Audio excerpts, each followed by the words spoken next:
is a lamp unto my feet and a light unto my path. Thy word is a lamp unto my feet and a light unto my path. A reading from the book of Revelation, chapter 7, verses 2 to 4 and 9 to 14. I, John, saw another angel come up from the east, holding the seal of the living God. He cried out in a loud voice to the 4 angels who were given power to damage the land and the sea. Do not damage the land or the sea or the trees until we put the seal on the foreheads of the servants of our God. I heard the number of those who had been marked with the seal. 144,000 marked from every tribe of the children of Israel. After this, I had a vision of a great multitude, which no one could count, from every nation, race, people, and tongue. They stood before the throne and before the Lamb, wearing white robes and holding palm branches in their hands. They cried out in a loud voice, "Salvation comes from our God, who is seated on the throne, and from the Lamb." All the angels stood around the throne and around the elders and the 4 living creatures.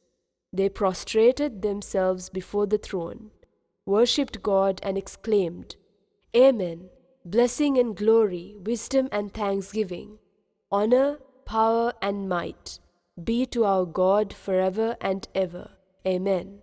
Then one of the elders spoke up and said to me, "Who are these wearing white robes, and where did they come from?" I said to him, "My Lord, you are the one who knows."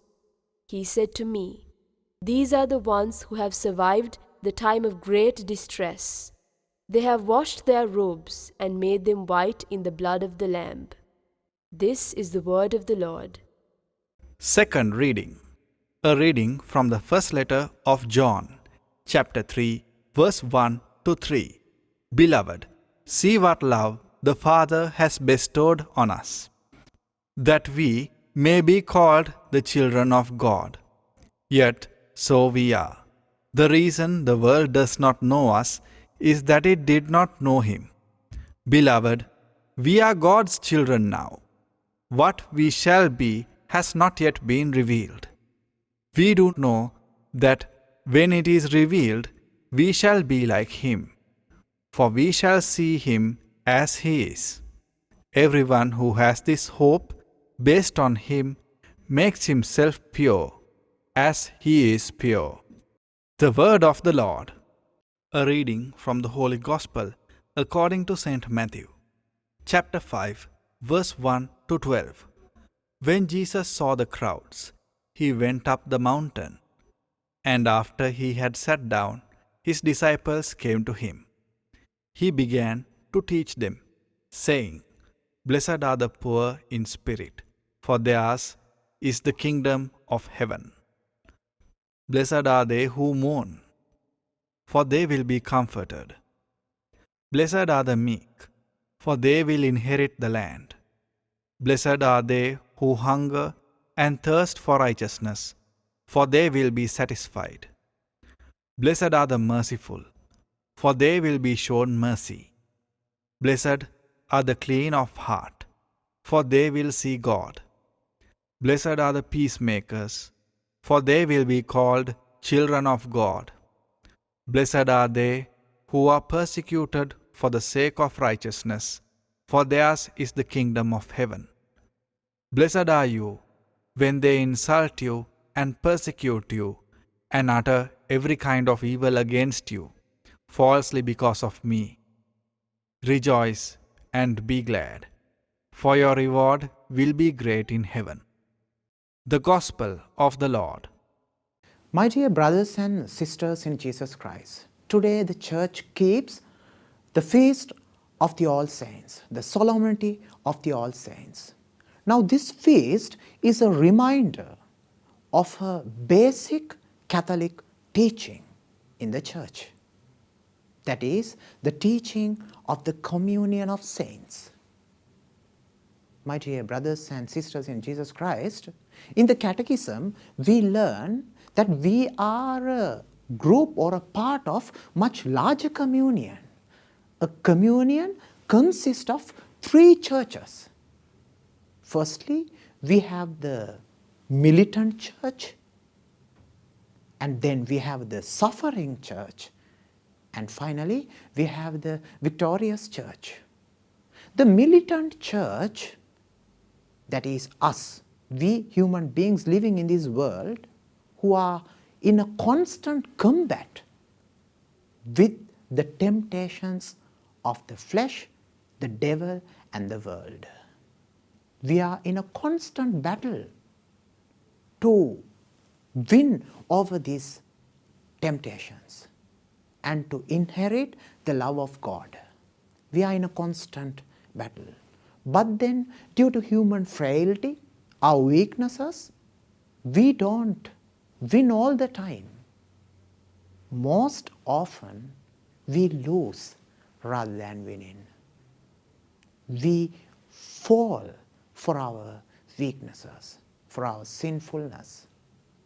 So, when we complete our passage of life here, before we are moved to the beatific vision of God, being communion with the Lord, there is a passage, a state where we are being purified.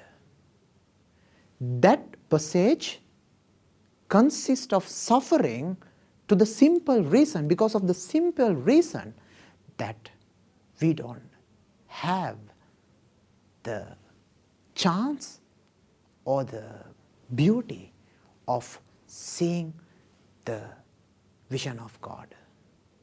This is the suffering that we experience during that time, during that existence. Therefore, we call this church the suffering church. Those who have gone before us, they have to stay some time, for some period. We never know how it happens, but our faith is that they have to go through this passage until they are purified fully to see the face of God.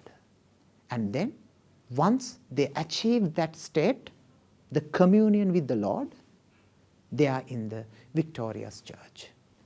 This is the three churches that makes that wider union or the communion that we celebrate today in this feast.